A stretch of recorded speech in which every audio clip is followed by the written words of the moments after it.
Le livre sur les quais et la bibliothèque sonore romande vous proposent Dans l'atelier de Marie Darrieussecq, animé par Thierry Raboux et enregistré le dimanche 3 septembre 2023 au Grenier bernois. Mesdames, Messieurs, bonjour.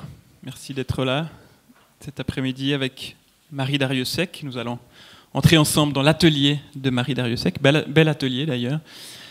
Hormis d'hyperactifs voyages, j'ai passé des années dans mon lit. Voilà, s'il fallait résumer en une phrase l'œuvre et la trajectoire de Marie Darrieussecq, voilà peut-être la phrase que l'on choisirait, piochée dans cet essai Pas dormir, sorti en 2021, et que nous allons évoquer lors de cette heure ensemble, qui vise, comme je l'ai dit, à pousser la porte de votre atelier, à traverser certains des thèmes que vos ouvrages récents mettent en évidence. Alors, lorsque nous avons préparé cet entretien, vous m'aviez dit que vous n'étiez pas une forte en thème, mais que vous étiez un vieux cheval capable de galoper sur tous les terrains. Donc je vais simplement tenter de tenir un petit peu la bride et vous laisser cavaler à travers les différents thèmes de cette œuvre si ample et protéiforme. Et je vais commencer par vous présenter en quelques mots. Vous êtes né près de Bayonne, qui est la capitale du Pays Basque, issu d'une famille de pêcheurs mi-catholiques, mi-communistes, comme vous l'écrivez. Et vous dites avoir appris à lire toute seule dans Astérix, c'est pas mal, hein, et avoir commencé à écrire à 6 ans avec une grosse machine à écrire héritée d'une arrière-grande-tante, avant de devenir spécialiste en chapitre premier à l'adolescence, et puis d'écrire les chapitres suivants dans une belle trajectoire d'écrivaine protéiforme, comme je l'ai dit.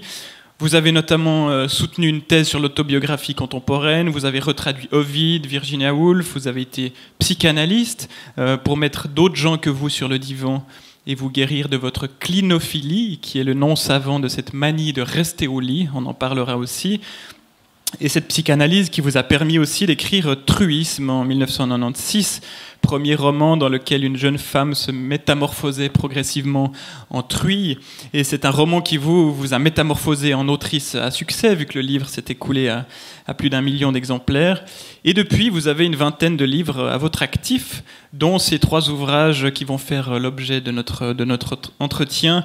Il y a à la fois La mer à l'envers, sorti en 2019. Il y a Notre vie dans les forêts, sorti en 2017. Et donc Pas dormir, sorti en 2021.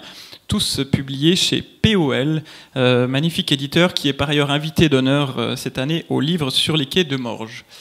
Alors avant que l'on rentre dans cet atelier, peut-être cette première question, Marie Darrieussecq, avez-vous bien dormi à Morges, au Mont Blanc? Est-ce qu'on y dort bien? C'est une question... bonjour déjà, merci d'être là par ce beau temps. Je me suis baignée ce matin, c'est toujours très bon contre l'insomnie. C'est une question à laquelle je ne sais plus très bien répondre, parce que soit j'ai besoin de 300 pages, soit je dis oui, j'ai très bien dormi, et on passe à autre chose. Voilà, c'est une question qui est presque... qui épouse presque ma vie, en fait. Mais bon, voilà. Est-ce qu'il y a dans ce livre un chapitre sur les chambres d'hôtel et sur cette manie que vous avez de les photographier? D'ailleurs, sur votre site internet, il y a une petite planète, on clique dessus et on voit tout le planisphère se déployer, où l'on peut avoir des photographies de vos différentes chambres d'hôtel. C'est une manière d'apprivoiser l'insomnie.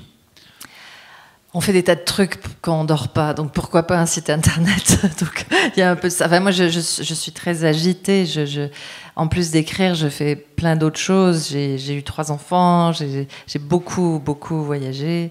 Donc voilà, l'écriture est une façon de négocier avec le vide, d'essayer de s'inventer une vie sur le vide, sur la mélancolie, au point que je me demande comment font les gens qui n'écrivent pas, en fait, pour supporter la vie, parce qu'écrire vous donne une sorte déjà de canevas, moi, la psychanalyse m'a beaucoup aidée dans ma vie, mais quand je comprends pas quelque chose, je me mets à l'écrire, en fait. Je comprends pas l'insomnie, j'en fais un livre. Je comprends rien à ce qu'on appelle la crise migratoire, j'en fais un roman. Je comprends rien à la maternité, j'écris plusieurs livres dessus. Bon. Mais c'est comme ça que j'essaie d'apprivoiser la vie. Le mariage, je sais pas si vous comprenez quelque chose au mariage, mais la plupart de mes livres parlent de ça aussi. C'est des livres qui ont un aspect très terre-à-terre, enfin très... Je m'intéresse beaucoup à l'emploi du temps des gens, à la routine des gens, à ce que font les gens quand ils ne travaillent pas, par exemple, en dehors de nos horaires imposés ou de notre chômage imposé, ça dépend des cas, mais qu'est-ce qu'on fait quand on ne fait rien? Ça m'intéresse beaucoup, beaucoup. Et mes personnages sont faits de choses très routinières. Dans tous mes livres, il y a des frigos qu'on ouvre, comme ça, des tupperwares, pleins ou vides, la matérialité des choses, et c'est aussi un aspect, c'est une chose qui a été beaucoup laissée aux femmes pendant des centaines d'années, alors que ça concerne tout le monde, évidemment. Et cette routine-là, comment font les gens, quoi, ça m'intéresse beaucoup. Tout cet aspect apparemment secondaire de la vie, qui est moi ce qui m'intéresse le plus, en fait. Pas les grandes aventures. L'aventure de... j'ouvre mon frigo et je réfléchis, quoi. Ça m'intéresse. Et c'est ces petites choses que vous mettez bien en évidence dans ce livre, Pas dormir, qui est une sorte de voyage méditatif dans le territoire blanc des nuits sans sommeil. Alors c'est entre histoire littéraire, histoire personnelle, humour, désespoir, alcoolisme, médication, on en parlera peut-être. C'est une sorte de carnet de bord d'une odyssée insomniaque, où là aussi on vous voit ouvrir une bouteille, ouvrir une boîte de médicaments, on est dans toutes ces petites choses-là. Et cela fait 20 ans que ce voyage dure, plus précisément depuis 2001, quand un bébé est sorti de moi, comme vous l'écrivez. Alors quel souvenir avez-vous de ce sommeil d'avant? Vous avez parlé tout à l'heure de nostalgie ou de mélancolie. Est-ce que vous êtes nostalgique du sommeil d'avant, de Marie Darrieussecq, la dormeuse? Nostalgique, non. Alors, je sais pas vous, mais moi, j'ai au moins une qualité, je sais pas, c'est que je regarde très peu le passé. Je suis au présent ou alors dans l'avenir, avenir qui se réduit. J'ai 54 ans, donc à un moment, il faudra que je l'apprenne aussi à vivre un peu dans le passé, je suppose.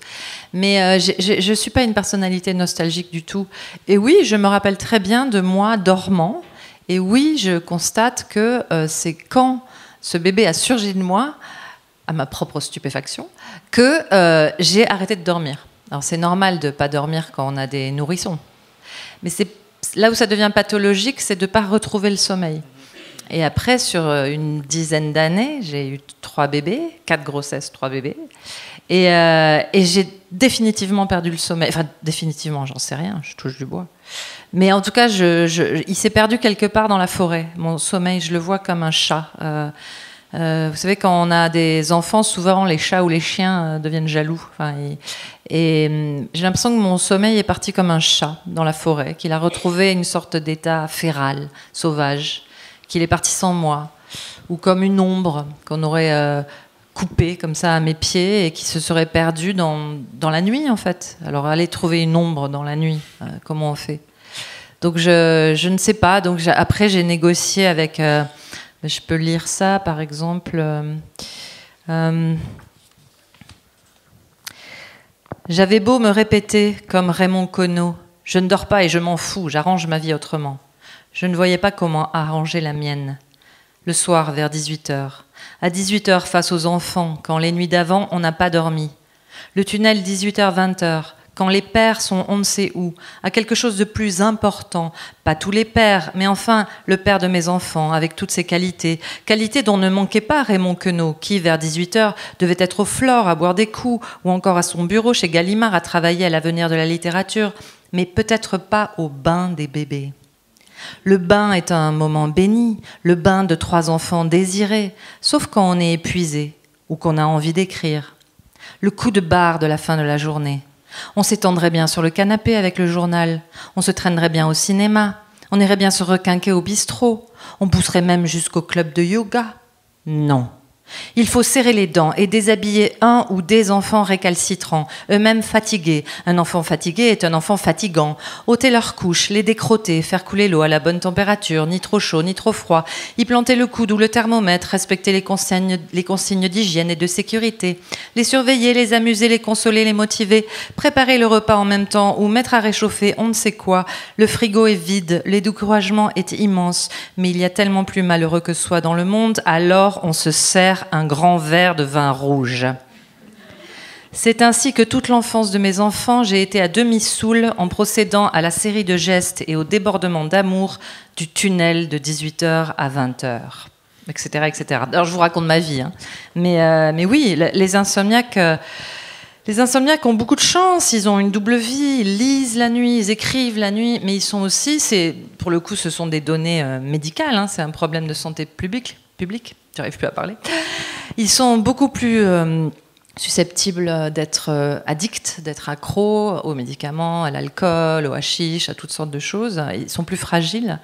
Ils ou elles sont plus suicidaires. Ça aussi, c'est des données médicales. Donc c'est quand même c'est une souffrance d'être insomniaque. Mais ça a aussi probablement un rapport avec la créativité, malgré tout. Et moi, j'ai la chance de ne pas devoir conduire un engin de chantier à 8h du matin ou de ne pas faire classe à 8h du matin, tenir 30 enfants en classe ou ne pas, voilà, je sais pas, avoir des rendez-vous sérieux dans un bureau. Donc, c'est pas très grave de pas dormir quand on est écrivain ou écrivaine. Mais ce rapport à la créativité, est-ce que c'est l'insomnie qui procède du fait de votre écriture ou quels sont les liens entre écriture et insomnie? Qu'est-ce qui dépend de quoi? Je pense qu'il y a une forme d'insomnie parce qu'elles sont multiples, hein, les insomnies. Il y en a peut-être. J'ai assisté à plein de colloques, depuis à plein de choses. Il y a peut-être une centaine d'insomnies différentes. Moi, j'ai une insomnie de l'ébullition, c'est-à-dire j'ai pas l'interrupteur. Je continue à gigoter du cerveau. Et quand je m'allonge, même c'est pire parce que comme tout le reste de la journée, je me suis agitée à diverses choses.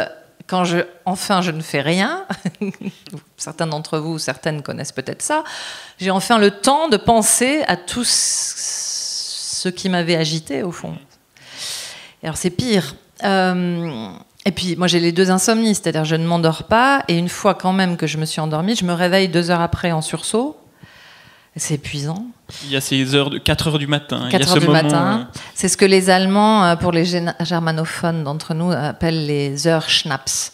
C'est 2h22, 3h33 et 4h44 et 5h55. Bon, 5h55, je considère que je peux me lever. Mais donc, c'est pas les heures où on voit double, c'est les heures où on voit triple, les heures Schnaps. Hein. Et moi, c'est plutôt 4h44. C'est une heure terrible parce que c'est trop tard pour s'endormir et c'est trop tôt pour se lever, donc, enfin, selon mes critères. Donc, pour certains, c'est 3h33, qui est aussi l'heure du diable dans le film Amityville. Ce film d'horreur classique, c'est à 3h33 que le diable sort de la cave de la maison. On peut avoir très très peur aussi quand on est insomniaque, parce qu'on a le cerveau tellement surchauffé qu'on se met à penser, à croire n'importe quoi. Pour revenir à la créativité, franchement, je ne sais pas, il ne faut pas être insomniaque pour écrire.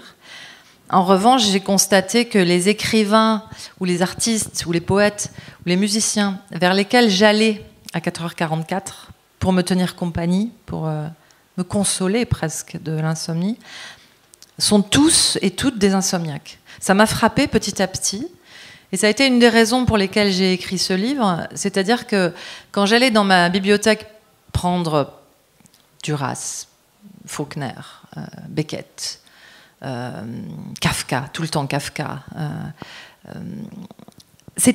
Je m'apercevais toujours qu'en fait, il me parlait d'insomnie. Et Hemingway, par exemple. Quelqu'un, par exemple, un très bon poète, mais qui ne m'intéresse pas du tout, Paul Valéry, dormait très bien, comme par hasard. Enfin, vous voyez, il y a quand même un truc. Ça rassure de se trouver une communauté comme ça, ça communauté fait de non-dormeurs. Très vaste communauté. Et aussi...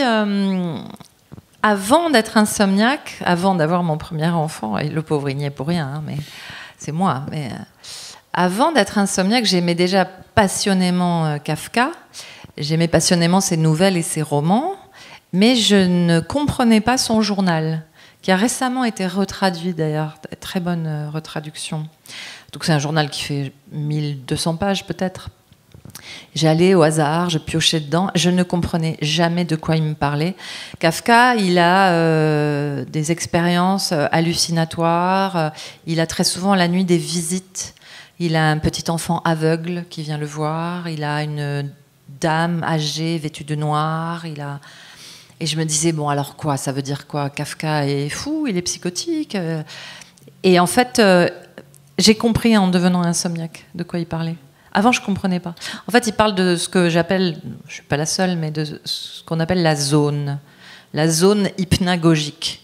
C'est la zone, chez un dormeur ou une dormeuse saine, c'est la zone où on s'endort et on a le temps de voir passer quelques images absurdes et boum, on est endormi. Chez l'insomniaque, cette zone se dilate. Et donc on reste coincé dans cette espèce de nasse où on est en train de s'endormir mais où on ne s'endort jamais. C'est infernal. Et là, le temps et l'espace se dilatent et on a des formes d'hallucinations. C'est-à-dire, non, ce n'est pas des hallucinations sur le plan psychiatrique, disons, mais c'est quand même des visions extrêmement prégnantes dont on se réveille à demi et on se dit « Ah mais non, en fait, ce n'était pas pour de vrai. Je vais dormir. » Mais en fait, on ne s'endort pas. Et c'est comme ça que Kafka dit des phrases assez énigmatiques, mais qu'on peut comprendre dans l'insomnie. Il dit pas dormi de la nuit, que des rêves, jamais de sommeil. Quand on n'est pas insomniaque, on ne comprend pas que des rêves, jamais de sommeil. Mais il s'agit de ça. Il a aussi cette phrase « Je crois que cette insomnie est causée par le fait que j'écris ». Ça, c'est vers la fin de sa vie qu'il dit ça. Il ne le disait pas au début, il est mort jeune. C'est une forme de renversement, finalement. C'est l'écriture qui crée chez lui l'insomnie. Moi, je pense que c'est des phrases de consolation. C'est pour se dire qu'on n'a pas été insomniaque en vain. Parce que ça n'a pas grand intérêt, quand même. Moi, je préférerais dormir. Ça a assez d'intérêt pour en faire un livre, toutefois, qui est fort intéressant, par ailleurs. Mais ce livre, pourquoi avoir attendu 20 ans pour l'écrire ? Parce que je ne savais pas, j'avais pas compris que c'était un sujet. J'avais peut-être minimisé le fait que ça concerne beaucoup de gens. J'avais été la proie dans les années, au début des années 2000, de beaucoup de médecins qui me renvoyaient chez moi avec de la phytothérapie, avec des plantes. Alors moi, les plantes, ça me fait rien. J'ai bu des champs entiers de tisane. Ça ne m'a jamais fait dormir. J'ai pris des gélules de valériane, de machin, de trucs. Ça n'a jamais fait dormir un vrai ou une vraie insomniaque. Enfin, ça me mettait très, très en colère, en fait. Et jusqu'à finir par trouver des spécialistes. Enfin, c'est aussi une spécialité qui s'est un peu développée. Mais même s'il y a des recherches sur les médicaments assez intéressantes en ce moment en particulier, j'ai beaucoup testé, je ne sais pas vous, les insomniaques de la salle, en fait la médecine du comportement, quoi, l'hygiène comportementale. Et j'en suis beaucoup revenue, avec aussi pas mal de colère, c'est-à-dire les médecins qui vous disent de bonne foi, vous vous réveillez à 4 heures, vous commencez votre journée à 4 heures et vous finirez par dormir, en fait. Moi, ça n'a jamais marché. J'ai appris à m'endormir grâce effectivement à une psychiatre somnologue.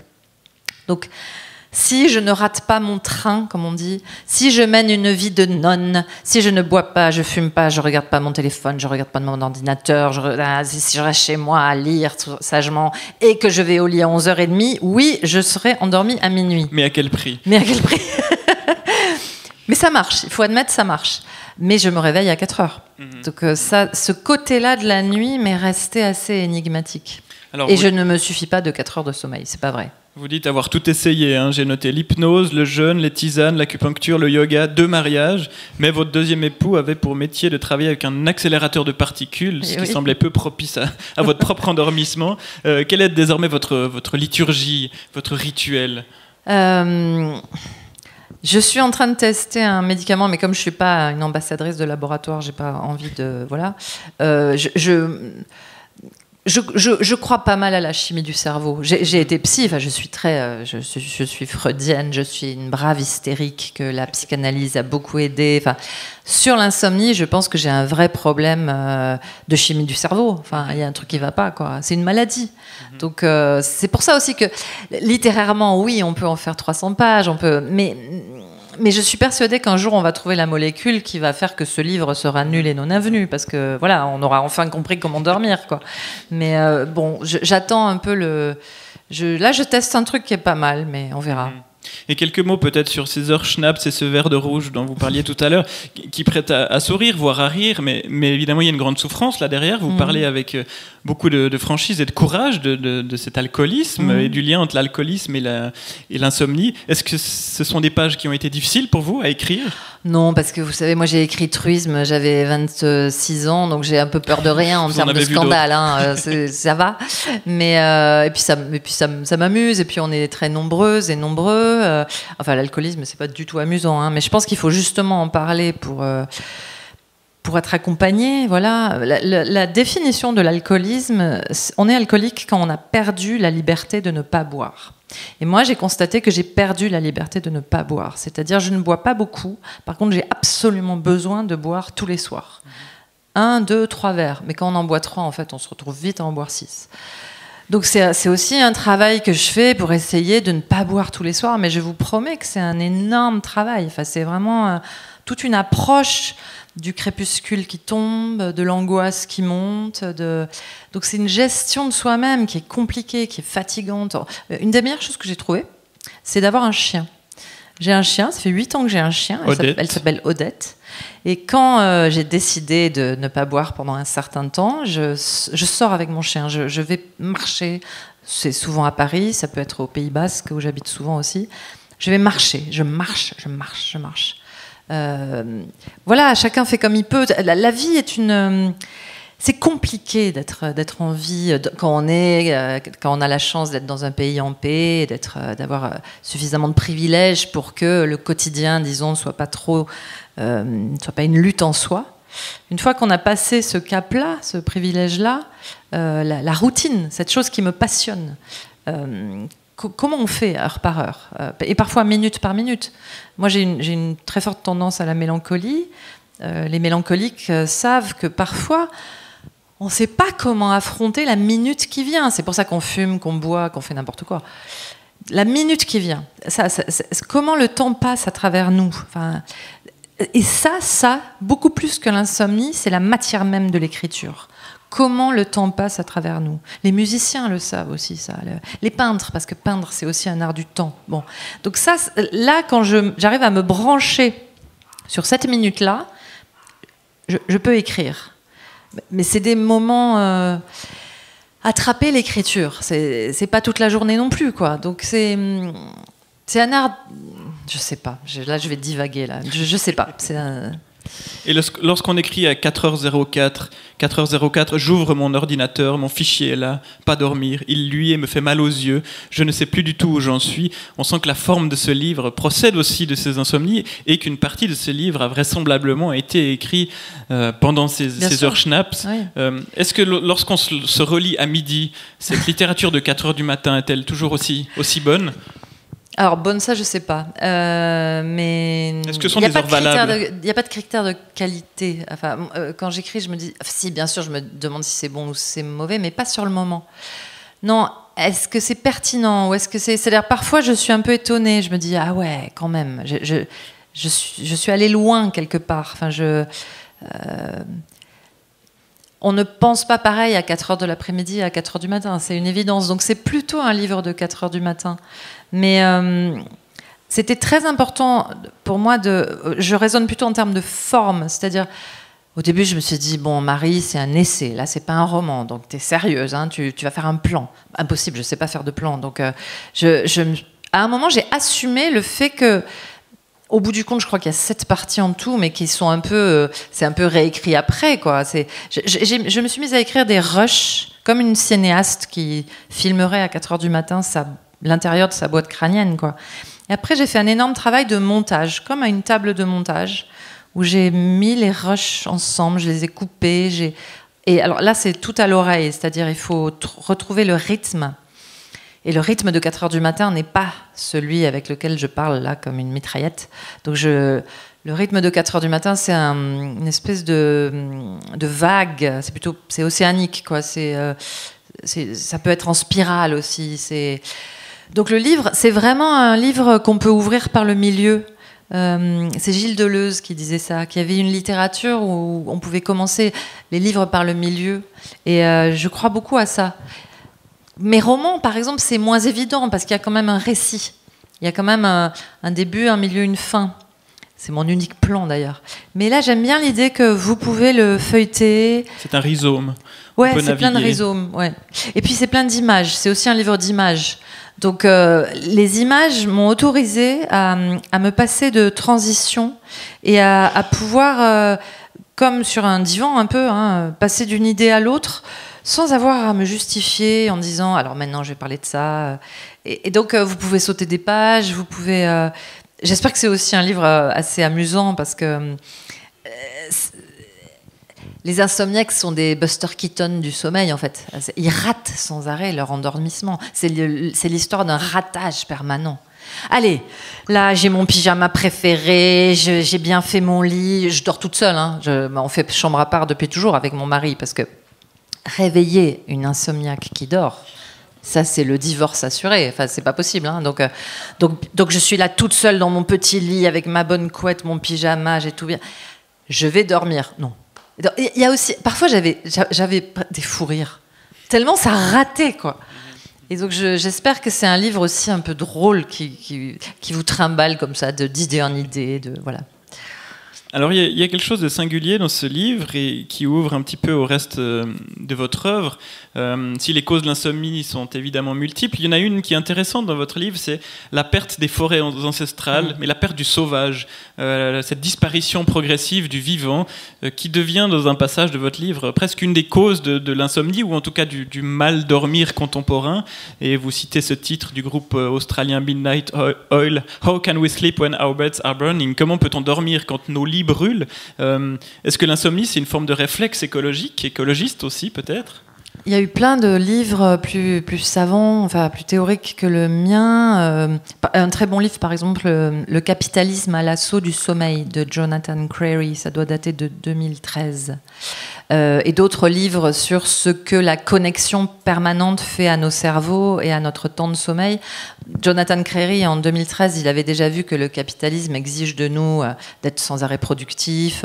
Mais après ce livre, il y a eu Trump qui tweetait à 3h du matin pour montrer qu'il n'avait pas besoin de dormir. Trump a même dit « Sleep is for losers ». Le sommeil, c'est pour les losers, quoi. Et depuis enfin, on est connecté... Enfin, le pire à faire, évidemment, à 4h du matin, c'est dans l'ennui profond de l'insomnie, se reconnecter et aller sur les réseaux sociaux. Voilà, bien sûr, tout le monde le sait, mais on ne peut pas s'en empêcher non plus. Enfin, il faut s'en empêcher, je crois. Donc, tout exige de nous d'être réactifs en permanence, d'être en réaction permanente et un peu insensé au monde, irréfléchi, disons. Par exemple, même la méditation devient une sorte de sport où il faut être fort, productif, champion en méditation, quoi. Bon, j'ai essayé la méditation, bien sûr, j'ai tout essayé. Oui, à un moment, les forêts. Vous voyez, j'ai l'esprit d'escalier. Ça, c'est le fait de ne pas dormir. Souvent, au début des livres, j'ai des phrases qui m'obsèdent et qui sont souvent assez énigmatiques ou dépourvues de sens. Et là, j'avais sur un rythme d'alexandrin, l'insomnie augmente à mesure qu'on déboise. L'insomnie augmente à mesure qu'on déboise. Voilà, c'était une ritournelle. Et en fait, oui, bien sûr, enfin, plus l'Amazonie brûle, plus la Grèce brûle, plus le Canada, plus on s'asphyxie, et plus quelque chose qu'on ne sait même plus nommer, je crois, nous manque. Dans la disparition, ce qui est vraiment absolument tragique, c'est la disparition de la disparition. C'est-à-dire quand on ne sait même plus ce qui nous manque, comme certains animaux. Par exemple, on se souvient, et encore, du tigre de Tasmanie. On a des images de cet animal extraordinaire qui ressemblait un peu à un chien, mais qui était un marsupial, dont le dernier a disparu en 1936 en Tasmanie, à Hobart. Il a été chassé à mort, mais on ne se souvient pas, je ne vais pas savoir de quel animal justement, ou de quel petit insecte, et il nous manque. Je crois qu'il y a là, c'est une phrase d'Élisabeth de Fontenay, un deuil phénoménal. Et je suis persuadée que, à des niveaux qu'on ne sait peut-être pas nommer, quelque chose fait qu'on ne dort pas de ça. Voilà. Alors, je ne dis pas que les insomniaques sont plus malins que les autres et que eux, c'est des espèces de sentinelles d'un monde disparu. Non, c'est beaucoup plus bordélique que ça. Mais il se trouve que quand on ne dort pas, on est très, très, très, très, très sensible, souvent sensible aux larmes d'ailleurs. Hein. Et quelque chose nous atteint d'une très grande mélancolie planétaire. Enfin, je crois qu'il y a quelque chose de... Enfin, je sais pas, je dis n'importe quoi. Mais non, mais voilà, quelque chose de... je sais pas. Leonard Cohen, qui s'y connaissait en insomnie et en dépression, c'était un très grand dépressif, a dit le seul refuge, le seul recours de l'insomniaque rendu abruti de fatigue au milieu de la nuit est de se croire supérieur aux autres. Voilà. Et Marguerite Duras a dit au bout de l'insomnie, il y a la grande intelligence, quelque chose comme ça. Bon, tout ça, c'est un peu des bêtises, mais il y a effectivement un sentiment, voilà. Il y a un sentiment d'élection qui fait du bien. Pour en revenir à ces forêts, il y a dans ce livre « Notre vie dans les forêts », cette phrase très trumpienne aussi, « Dormir est un truc de perdant, un truc de moitié ». On y reviendra peut-être, mais il y a là une grande correspondance, et vous parliez de cette disparition du sauvage.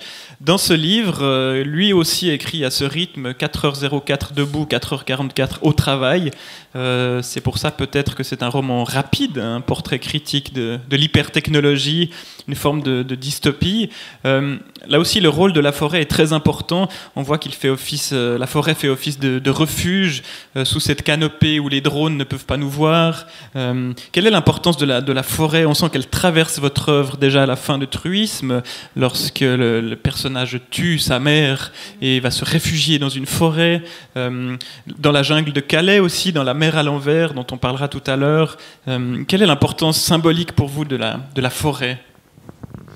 Mon éditeur, Paul Oczakowski-Laurence, qui est mort malheureusement accidentellement le 2 janvier 2018, mon éditeur m'avait fait remarquer que Truisme se terminait dans la forêt, effectivement, et comme vous dites, que Notre vie dans les forêts, il commence.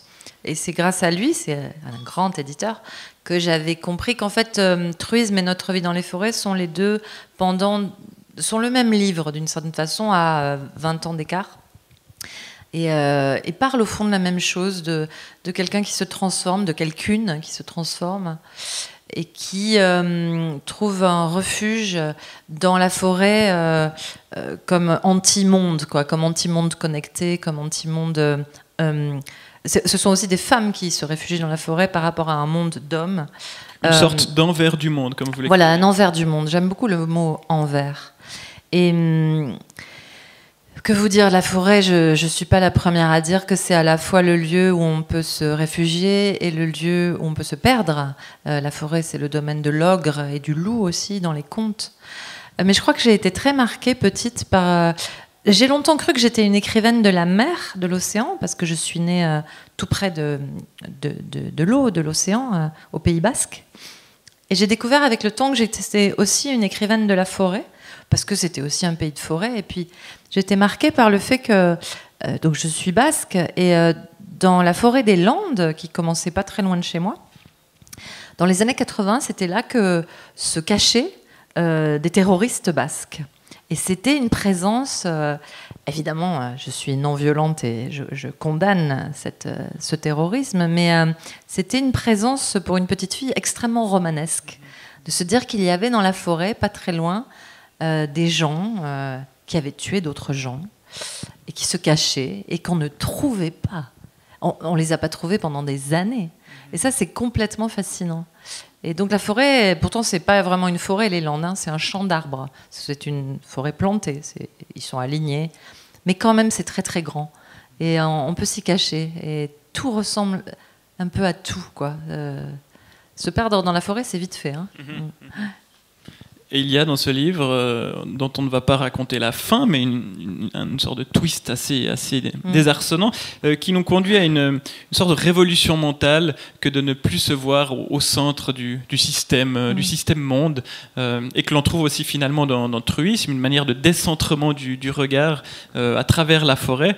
Est-ce que ça aussi c'est au cœur de votre poétique peut-être, ou de votre pratique d'écrivaine, cette tentative de décentrer le regard? Voilà, vous avez ces phrases sur votre chienne Odette et cette sorte de connivence mammifère dans le sommeil. On sent toujours cette volonté de sortir l'homme de l'homme. J'ai le grand plaisir de voir que mes livres sont parfois étudiés par des universitaires. Et une universitaire qui s'appelle Anne Simon, c'est une des fondatrices, à ma connaissance, du concept de zoopoétique. Et elle m'a incluse dans donc les pionniers de la zoopoétique. La zoopoétique, c'est effectivement ce que vous dites, c'est le roman de l'animal, quoi. Un des grands précurseurs, ça peut être La Fontaine, mais comme on sait, La Fontaine, en fait, c'était des humains qui étaient en bœuf, en grenouille et tout. J'adore La Fontaine. Et Ovide, les Métamorphoses, bien sûr. Mais je pense qu'effectivement, il y a un courant contemporain très présent, dont je suis une des nombreuses illustratrices. Hein. On est nombreux et nombreuses à faire ça, où l'animal est pris en compte d'une façon non conventionnelle, disons, par le récit. Voilà. Soit qu'on se mette dans la tête de l'animal, soit qu'il soit dans une compagnie avec les humains. Justement, on sort de l'idée d'égalité. Enfin, on le prend en charge autrement avec les mots. Et ça, moi, ça fait très longtemps que je fais ça et j'adore essayer de faire ça. Et dans un roman qui est pas du tout mon préféré, c'est mon 3e roman qui s'appelle Le Mal de mer. Il y a quand même une de mes pages que je préfère, c'est effectivement, on est dans le corps d'un requin pèlerin. Je ne sais pas si vous voyez, c'est le plus grand poisson du monde. C'est un poisson, c'est pas un mammifère, c'est pas une baleine. C'est un poisson immense avec d'énormes ouïes et il filtre et une très grande bouche. Et il filtre le plancton. Il est très très grand, mais il mange des toutes petites choses. Et il est souvent solitaire. Et souvent il s'échoue s'il est malade ou que la pollution l'a atteint. Et donc c'est juste une scène, disons, quelques pages où je suis avec le requin et je m'approche de la côte. Et effectivement, quand on est... Je me rappelle, c'est curieux, hein, c'est pas un roman que j'aime beaucoup, mais je me rappelle encore du moment où j'ai écrit cette page. J'avais l'impression d'attraper quelque chose là. Alors rien que pour ça, ça vaut la peine d'écrire. Enfin, en fait, c'est du bonheur, hein, ça ressemble au bonheur. C'est très très intense quand on est là. C'est assez rare. C'est de l'ordre de la trouvaille. Alors, trouvaille, ça fait un peu génie trouve tout, quoi. C'est plus de la transe. C'est de la transe. C'est une transe agréable. Ouais. De cette thématique très urgente et très actuelle, écologiste, à une autre thématique, celle qui est au cœur de La mer à l'envers, c'est celle de la migration. Un livre là écrit beaucoup moins rapidement, je crois, vu qu'il vous a pris 10 ans à l'écrire, ouais, presque. 10 ans, voilà. Et c'est l'histoire de Rose, une cadre parisienne alcoolique discrète qui s'apprête à retourner dans le Pays Basque et qui, en attendant, part en croisière avec ses deux enfants. Et une nuit, au milieu de la Méditerranée, elle est sur un de ces gigantesques paquebots emblèmes du capitalisme à la dérive. Ce paquebot est accosté par l'embarcation de fortune d'une centaine de migrants. Et c'est le début d'une rencontre entre le personnage de Rose, que vous reprenez à plusieurs reprises dans votre œuvre, et de Younes, un jeune garçon nigérien dont le périple passera par Calais. Alors c'est un roman subtil, drôle, grave, mais d'une actualité très... très brûlante. J'ai envie de vous demander, vous, dont l'œuvre est si géographique et si voyageuse, on l'a dit, comment est-ce qu'un sujet comme celui-ci est devenu roman? On sent qu'il y a une manière d'entremêler le reportage à la fiction. Pourquoi 10 ans pour ce livre et quelques nuits pour d'autres? J'avais pas du tout envie d'écrire sur les migrants, pour les appeler comme ça. Mais c'était obsédant et je savais pas politiquement très bien comment faire avec ça dans ma tête et je trouvais ça un peu obscène de m'en emparer pour faire un livre. Enfin, j'étais pétrie de doutes et de problèmes éthiques, moraux. Question de légitimité. Ouais, légitimité. Bon. Et puis en fait, la vie a fait que j'ai rencontré des migrants. Enfin, j'aime pas ce mot pour des tas de raisons, mais bon. J'aime pas ce mot parce que migrant, c'est idéologique. En fait, migrant, c'est un participe présent. Ça les maintient en migration. Moi, quand j'étais petite à l'école, dans les années 70 au Pays Basque, je me rappelle très bien qu'on parlait des émigrés au participe passé. Ils avaient eu le droit de se poser. Ils sont arrivés. Ils sont arrivés. Ils ne sont pas arrivants, ils sont arrivés. Migrants, voilà, ils sont en perpétuelle migration. Donc, c'est déjà un mot qui est chargé d'une certaine vision de ce qu'ils sont, de qui ils sont, de ce qu'ils font. Bref. Et donc, j'ai été amenée à rencontrer des gens, des personnes qui étaient dans ces voyages-là, ces voyages forcés. Mais je ne savais pas quoi faire avec ça. Je suis allée dans plein de pays de migration. Je suis allée au Niger, je suis allée au Cameroun. Enfin, je suis allée beaucoup dans plusieurs pays du Golfe de Guinée, dans le monde arabe aussi, en Syrie avant la guerre. Bon, bref. Et j'allais jamais à Calais. C'est à 1h15 de chez moi, Calais, de Paris. Et puis Arte, le magazine, enfin la chaîne de télé, m'a envoyé en reportage et j'ai dit oui. Et oh là là, je savais pas quoi faire de tout ça. Et j'étais insomniaque. Alors voilà. Au fond, comment ça commence un roman ? En tout cas pour moi, ça commence dans la routine, ça commence dans les détails. Je passe plusieurs journées avec des so-called migrants et je vois où ils dorment. Et ils dormaient, c'était après le démantèlement du campement, et ils dormaient dans une gravière, dans littéralement des trous qu'ils avaient creusés un peu dans la gravière pour se protéger un peu du froid. Et c'était des gamins de l'âge de mon fils. Et tous les soirs, je rentrais au Marriott, à l'hôtel Marriott, où j'étais très bien logée par Arte, sur le port des ferries. Je voyais partir les ferries, d'ailleurs, que ces gamins tentaient de pénétrer pour partir. Et je dormais pas, évidemment. Et j'avais honte de pas dormir. J'avais honte de pas dormir. Et je me disais, qu'est-ce que je dois faire ? Est-ce que je dois aller les chercher pour les héberger dans ma chambre ? Enfin, voilà, ce genre de choses auxquelles on pense. Et il faut pas faire ça, d'ailleurs. Je vous le dis, il faut s'appuyer sur une association. Ça, c'est très important. Si vous voulez loger des migrants, il faut absolument, pour des tas de raisons, s'appuyer sur une association. Je sais de quoi je parle. Et donc, il faut pas improviser. Derrida a dit, Derrida, le philosophe, l'hospitalité, c'est l'improvisation. Il a absolument raison. Pourquoi je vous raconte ça ? Parce que, donc, la routine. Je parle avec une dame qui hébergeait chez elle, appuyée sur une association, une dizaine de Soudanais. Elle avait une petite chambre d'amis. Et je lui dis, mais vous êtes quand même vachement courageuse, parce que comment vous organisez pour les courses, tout ça ? Elle m'explique son petit... Elle me dit, vous savez ce que c'est le pire ? Elle me dit, il n'y en a pas un pour penser à passer la serpillière après sa douche. Parce que c'était tous des ados, comme mon fils. Vous voyez que mon fils, il pense à passer la serpillière après sa douche. Mais c'est ça, en fait, héberger des gens. C'est ça, c'est la routine. Punaise, la douche est encore trempée, quoi. Et avec ça, on fait un roman. On ne fait pas un roman en disant il faut abolir les frontières, il faut... Non, on ne fait pas des romans avec des bons sentiments. Je préfère les bons sentiments aux mauvais sentiments, dans la vie, soyons clairs. Mais on ne fait pas des romans avec ça. On fait des romans avec Rose, qui n'en a rien à faire des migrants, qui a d'autres chats à fouetter, qui est ni riche, ni généreuse, ni politisée, ni rien. Et qui est héroïque, mais seulement par moment. Elle est héroïque une journée. Voilà, mais ça c'est assez. Et ça change sa vie. C'est le symbole de nos ambivalences. Mais je crois beaucoup à être au présent. Pour arrêter de boire, il faut pas. Vous savez, c'est la méthode des alcooliques anonymes. Je ne boirai pas aujourd'hui. C'est tout. Pas demain, pas pendant un mois. Je ne boirai pas aujourd'hui. Et ce but-là, il est déjà très difficile à tenir, mais il peut marcher. Ah, vous réveillez, la veille, vous n'avez pas bu. Waouh! Eh ben, je ne boirai pas aujourd'hui. C'est comme ça que ça marche. Et héberger des gens, c'est un peu ça aussi. Et Rose, c'est un peu ce qu'elle fait. Et dans ce livre, vous mettez en scène la migration comme une aventure, mais avec tout ce qu'elle comporte de souffrance, évidemment, mais aussi comme une joie, paradoxalement. Il y a beaucoup de scènes assez amusantes. Comment avez-vous trouvé la bonne dose de légèreté, de joie dans un sujet aussi grave que celui-ci ? Parce que si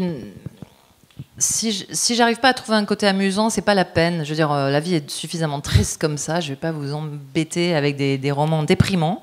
Donc, le but c'est pas non plus c'est pas que de vous distraire, ça c'est sûr. J'ai envie de vous amener à vous dire, c'est ça. Ou alors, moi aussi. Enfin voilà, j'ai besoin de créer une sorte de communauté. C'est très difficile à faire et ça marche évidemment pas sur tout le monde. Mais en trouvant du commun chez nous tous, mais qui soit pas des lieux communs. En essayant d'ouvrir une nouvelle petite fenêtre pour qu'on regarde un peu différemment. Voilà. Et ça, je m'appuie beaucoup sur les détails, sur la vie quotidienne, à nouveau, décidément. C'était quoi votre question ? C'était comment trouver la bonne dose de légèreté dans un sujet aussi grave. Rose, elle est marrante, quoi, aussi, parce que c'est nous tous, c'est nous toutes. Et ce sont des personnages qui me suivent dans plusieurs livres. Et elle a un mari qui est agent immobilier, qui est encore plus alcoolique qu'elle, et comment c'est de la fond pour rester ensemble. Ça m'intéresse, ça, les couples. Enfin, comment je m'appuie sur, au jour le jour. Comment ces gens-là vont faire dans cette situation-là. Et c'est un livre sur le motif de la mer. Vous en avez parlé tout à l'heure. La mer liée évidemment à votre enfance, au Pays Basque. On arrive sur votre site internet et on voit tout de suite la mer qui est très présente. C'est un livre qui procède d'un certain imaginaire de la frontière et de cette frontière qu'il faut traverser, transcender peut-être.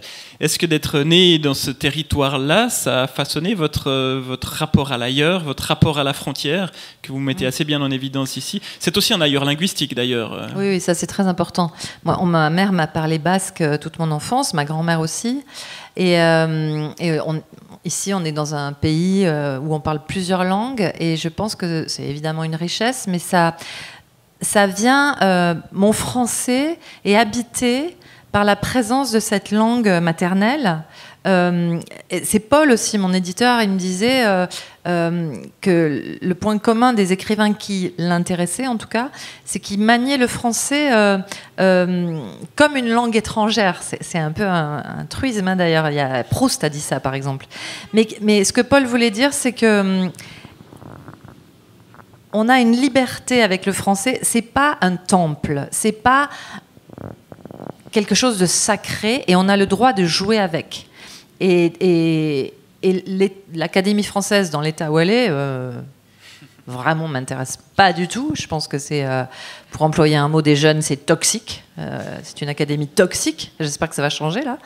Mais il faut absolument que le français soit en mouvement, qu'il soit pétri par d'autres langues, que d'autres gens s'en emparent, qu'on fasse des fautes, que ça change. Une langue, ça change tout le temps. Et mon basque, entre autres, c'est une langue sans genre. Il n'y a ni masculin ni féminin. On peut parler de quelqu'un très longtemps. Je me rappelle d'une jeune fille au père basque-espagnole que j'avais chez moi, qui m'avait parlé d'un ami, Nire Lalguna. Je ne le parle pas très bien, hein, mais je peux le comprendre. Et je ne savais pas si elle parlait d'un garçon ou d'une fille, et ça m'a sorti du binaire, en fait. J'ai été obligée d'écouter ce qu'elle avait à dire de cette personne avant de plaquer dessus tous nos a priori, hommes-femmes, etc. Waouh, c'était super intéressant. C'était comme une épiphanie. Je me suis dit, ah, mais on peut parler comme ça. Alors, il a fallu que ce soit une personne que je connaissais pas bien qui me renvoie ce basque-là. Et ça, c'est une grande richesse. Et je pense que mon français, très souvent, je m'autorise des accords qui sont pas ceux de l'académie, des accords au féminin, des accords pluriels qui sont pas au masculin, bon, ce genre de choses. Et on sent aussi que votre œuvre est une œuvre très voyageuse, qui sort de ce parisianisme que l'on reproche assez souvent aux éditeurs parisiens, en tout cas vu de l'extérieur, une manière de tourner autour de Saint-Germain. Votre œuvre, au contraire, est une œuvre éminemment géographique, et là, on sent que cet imaginaire de la frontière vous a mené loin, à la fois dans vos voyages, mais aussi dans vos livres. Ah, moi, j'adore Saint-Germain. Hein. C'est merveilleux de se promener dans Saint-Germain-des-Prés. Moi, depuis mon Pays Basque natal, j'en rêvais. Qu'est-ce que je suis contente d'aller à Saint-Germain-des-Prés et que mon éditeur soit à Saint-Germain-des-Prés. C'est votre géographie la plus fantasmatique. C'est le centre du monde pour moi. C'est le centre du monde. Et c'est merveilleux. Enfin, ça continue à être merveilleux. Mais oui, je peux comprendre ce qu'on reproche à une élite fermée, mais moi, les écrivains que je connais, ils sont pas du tout fermés. Tous les écrivains que je connais qui sont éventuellement publiés à Saint-Germain-des-Prés sont des voyageurs, sont des gens extraordinaires. Et j'ai eu la chance de beaucoup voyager. J'ai trop voyagé. Mon bilan avion carbone est désastreux. C'est pour ça que je suis végétarienne, pour essayer de compenser. Chacun bricole, quoi. Hein, vous voyez, c'est ça aussi. Mes personnages, ils bricolent. Hein, mais j'ai eu la chance de voir... de voir des... Enfin bref, non, je vais m'égarer. Bref, ça doit peut-être être ma mère. sur ce centre du monde, et on terminera peut-être là-dessus, sur ce centre du monde parisien, ça nous mène aux éditions POL, parce que votre prochain livre, qui s'intitulera « Fabriquer une femme », titre très prometteur, sortira en janvier, je crois. Il fera partie d'une série de romans, dont La mer à l'envers, avec ce personnage de Rose, et aussi Solange. Et ce livre sortira encore et toujours chez POL. Alors, il y a très peu d'auteurs qui, comme vous, à travers tous toute leur œuvre et leur bibliographie reste chez le même éditeur. Est-ce que c'est par flemme d'en changer, comme un Suisse aurait la flemme de changer d'assurance maladie chaque fin d'année, ou par conviction, ou par amitié, ou par affection? J'avais jamais pensé à la flemme. Peut-être c'est parce que j'ai la flemme. C'est peut-être une raison valable. C'est beaucoup d'efforts.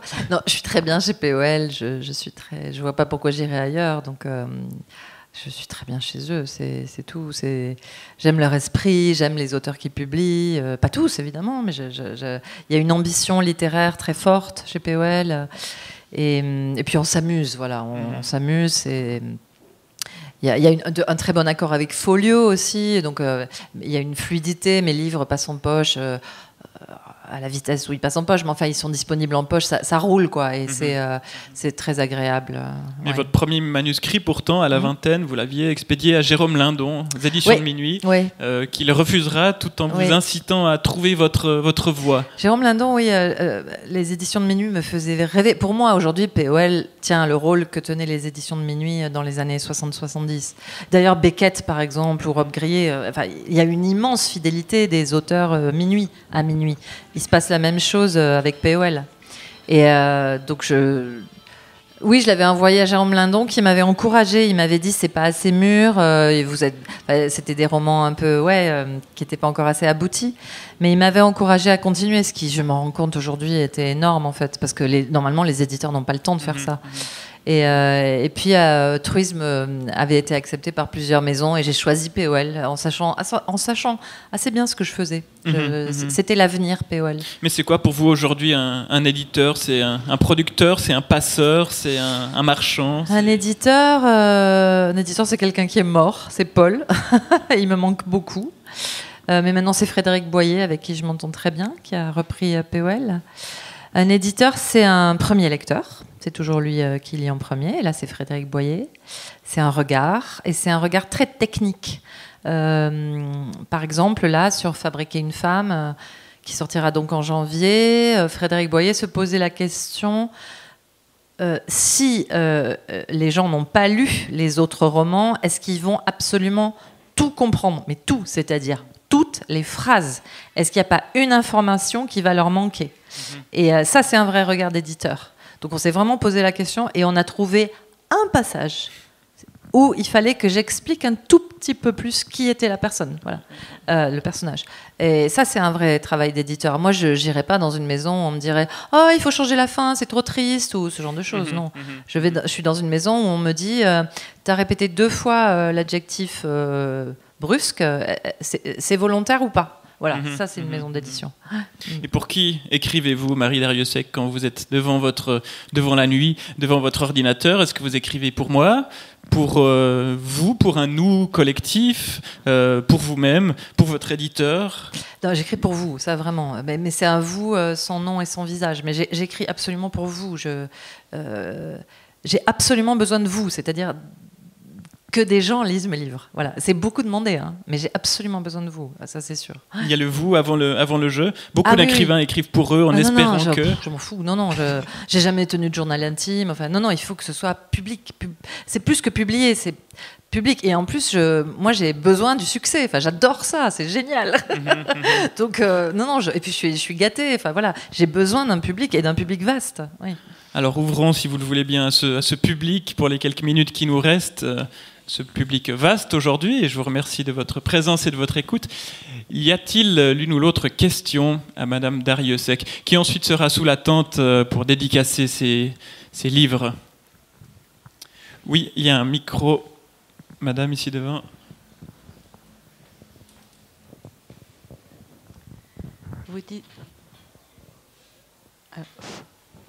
Vous dites que pour vous, c'est nécessaire d'écrire pour comprendre ce que c'est le mariage, enfin tous ces thèmes. Est-ce que vous avez compris davantage de choses sur l'insomnie ou sur le sommeil depuis que vous avez écrit ce livre? Oui. Par exemple, j'ai compris des choses sur Kafka. C'est-à-dire, j'ai pas compris des choses directement, je crois, sur l'insomnie. D'abord, j'ai compris qu'on était très nombreux et très nombreuses. Je pense qu'on est la moitié du monde, franchement. Et ça m'a aussi fait du bien, en fait. Et puis j'ai compris de l'intérieur. Par exemple, j'ai mieux compris Marguerite Duras vraiment en me rendant compte à quel point elle était insomniaque. Je suis beaucoup plus indulgente aussi pour les gens fatigués. Mais je ne saurais pas vous dire si j'ai compris l'insomnie. Je crois que je me suis dit effectivement que j'avais perdu le sommeil parce que j'avais eu des enfants. C'est pas très confortable de se dire ça. C'est pas très sympa pour les enfants, c'est pas très sympa pour la mère que j'étais. Mais j'ai réussi à me le dire en l'écrivant. Voilà, c'est ce genre de choses. Oui, madame. C'est moins une question qu'une appréciation. J'ai beaucoup aimé votre livre. Je suis insomniaque. Moi, c'est dû à un déménagement. Ouais. Voilà, il y a quelques années. Et puis, malheureusement, je suis en train de tester. Et j'ai beaucoup apprécié votre livre parce qu'il y avait une espèce de distance. Il y a un humour aussi. Et moi, ça m'a fait quand même comprendre comment ça marche, comment ça se passe. Et puis, ça m'a permis de... je ne vais pas dire de remettre en place, mais de remettre à leur place les gens, parce qu'il y a ceux qui ne dorment pas, ils ont toujours 15 000 recettes, Nyaka, oui, c'est vrai. Sois zen, mais tu sais, tu as une pile électrique.